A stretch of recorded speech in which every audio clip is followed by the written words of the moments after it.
Hey everybody, how you doing?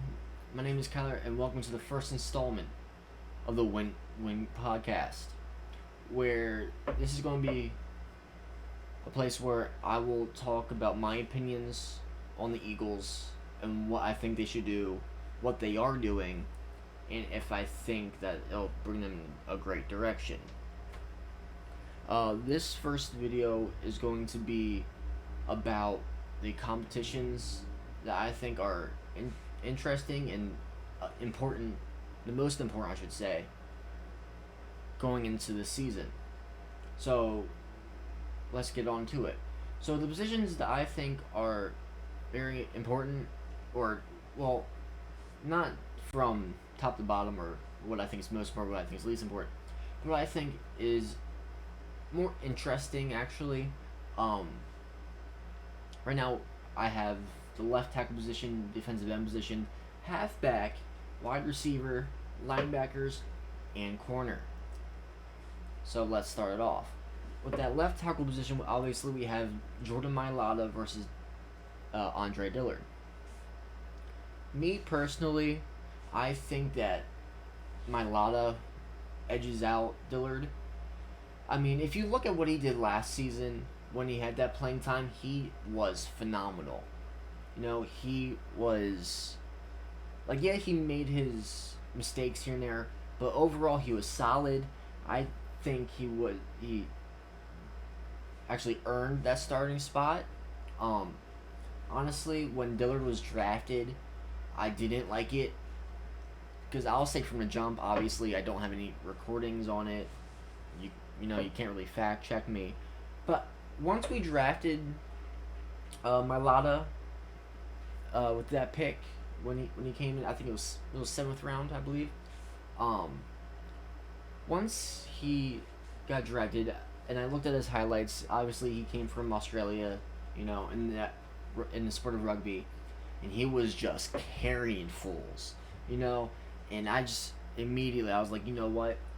If he develops nicely, which he has, in my opinion, he really has developed real nice, and I feel like he can get way better because obviously he's still learning the sport. He can be a monster. Now, obviously, Dillard's a first round pick. Do we really want to see him as a backup? No. I think we should trade him. Um, maybe for some picks. Me personally, I'm the kind of guy that likes to go player for player, or hell player, and like maybe a player in picks. If I don't know, that's just how I am. Obviously, that's not how it actually goes, but it is what it is. I think Mailata beats out Dillard in training camp and becomes our starting left tackle for the future. Now, moving on to defensive end, obviously we all know that Brandon Graham is going to be that starter day one. Now we just need to know who's going to be opposite of him. To me, obviously Sweat versus Barnett. Sweat edges out Barnett in that case. Yes, Barnett's a first round pick. Yes, Sweat is, I believe, fourth. He's a fourth round pick. But my goodness, Sweat, like if you look at them hand in hand, Sweat knows how to get to the ball carrier and to the quarterback a lot more efficient than Barnett does. And Barnett has. Like if when Sweat went to South Carolina. Actually, no, sorry, not South Carolina. Damn, where did he go? Florida State. Florida State. I don't know why. Okay, the reason why I said South Carolina is because when Sweat was in Florida State, he was a beast. Obviously, he had those injuries. He still had those leg injuries going back to high school, I believe. But obviously, when healthy, that man was a different animal. To me, when he was healthy in college, he was next to Jadeveon Clowney. I still believe that for a fact. I think that he can actually get to a bigger. How do I put this?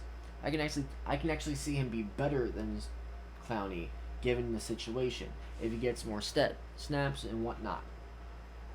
Obviously, people want him on a snap count, or maybe they, because of the injury history, they want him to not be a starter because what if he gets injured? Well, I mean, here's my thing on it. Yes, we don't want him to get injured. Yes, we don't want him to start becoming this injury prone guy that we have that has a whole lot of potential, because we all know that potential is sorry, a very dangerous word in the world of sports. We all know that. Let's be real. But what has Barnett done? Yes, he played in the Super Bowl. Yes, he got that ring. Yes, he got the fumble recovery off of Brandon Graham's strip sack on Tom Brady in that Super Bowl. But other than that, what has he done other than be kind of overhyped and compared to Reggie White? He's not Reggie White. To me, Sweat wins that battle. Now to the halfback position.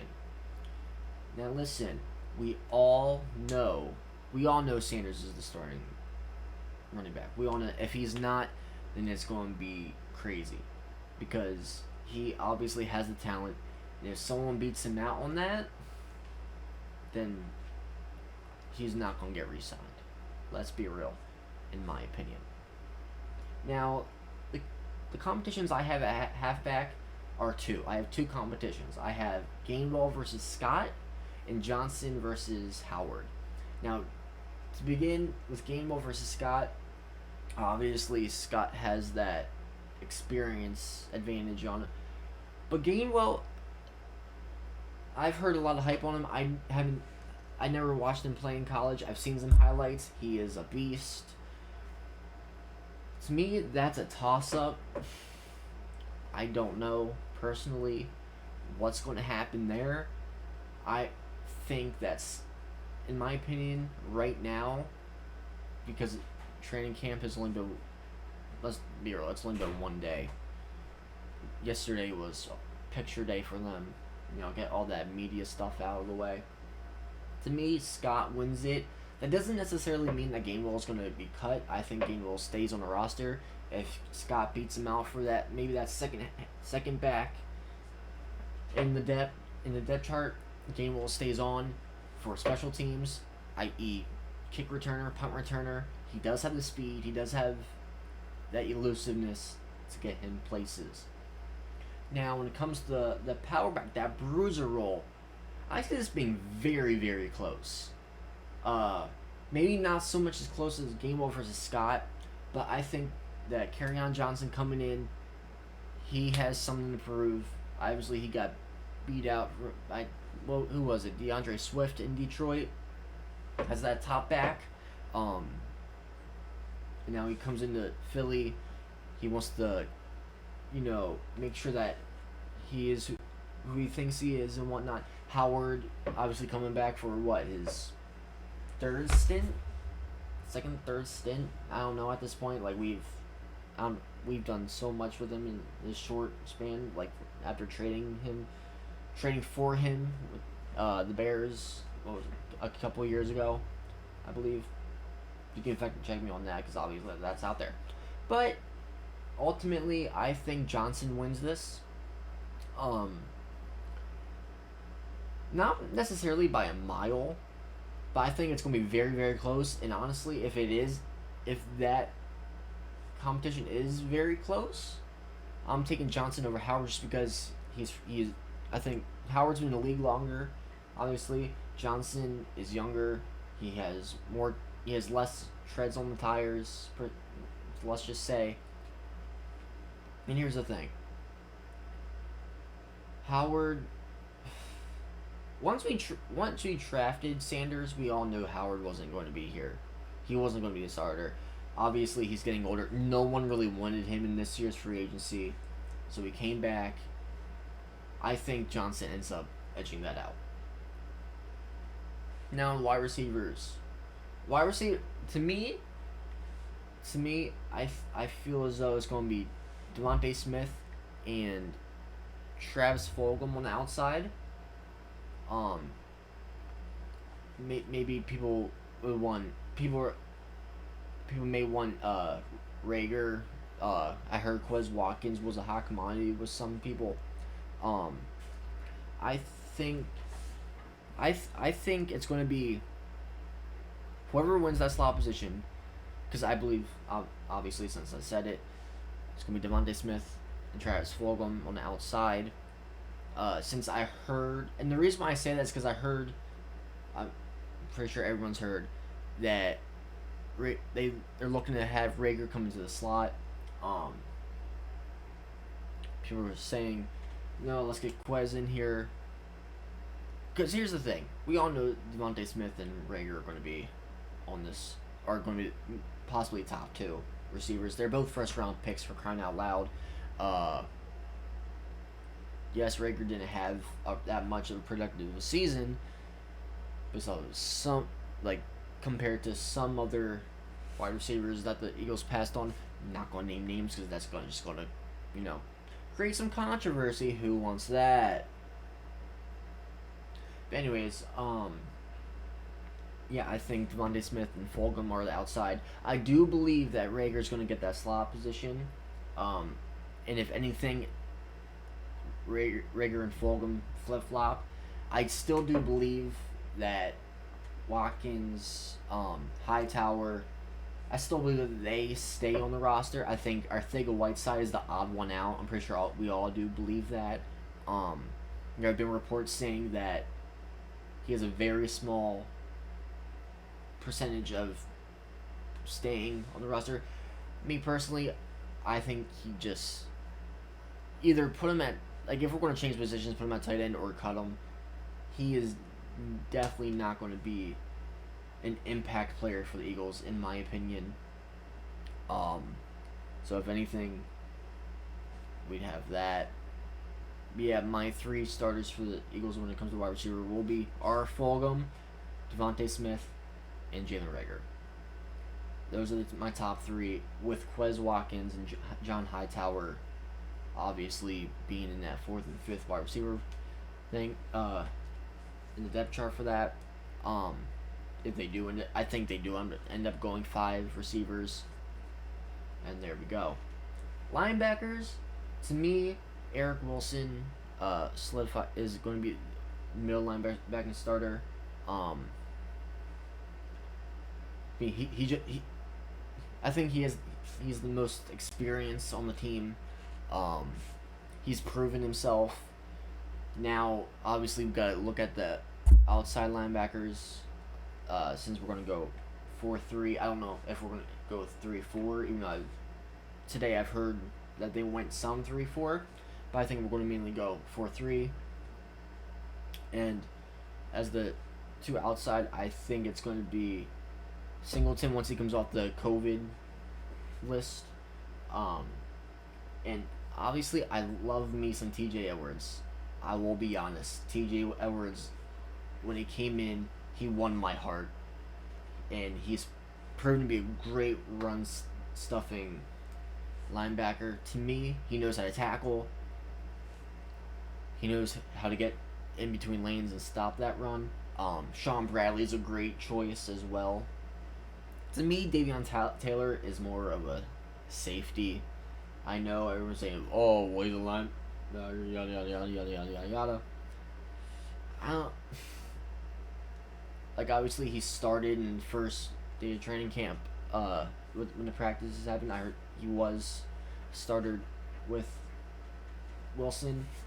But I think once we get going, the top three are going to be Wilson as the Mike, and then Singleton and Edwards as outside, with with the other two, Sean Bradley. I think Sean Bradley makes a very strong case to be a starter, and I think Davion Taylor takes that special teams role. But yeah, to me, it's going to be Edwards, Wilson, Singleton as the three. Now, going to the final competition, obviously we know Slay and Steven Nelson are going to be on the outside. We all knew that once Nelson got signed. Let's be real. He did not get signed to be in the slot. obviously in the slot we have Jaquette, we have Maddox, and we have McPherson. To me, it's Maddox's job to lose, just because he's obviously better in the slot than he is outside.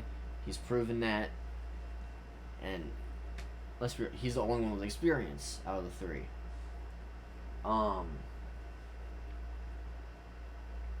Let me think. Well, with the most experience, I should say. That was the word I was looking for. More. Such a simple word. Yeah, I could not think of it until now. But yeah, ultimately I think that Maddox wins that. If McPherson wins it, then it's nothing too much to go after. We did. He was, I believe, our lone cornerback that we drafted in the draft last year. Also, Maddox may be in the hot seat just because he can't start on the outside, even though he wasn't drafted there and he's better in the slot. But also, I think he has that versatility to maybe go to safety if need be. But yeah, the three starting corners: Slay, Nelson outside, and then Maddox in the slot with McPherson competing very hard for that role. And yeah, ultimately those are my competitions to look out for, and who I think is gonna win, and who I think is gonna go be up for those. But yeah. Thank you for watching. Comment down below who you think is gonna win these competitions. What are some competitions that you are looking out for that I missed out on? And hey, subscribe, comment, like the video. I'll see y'all next time.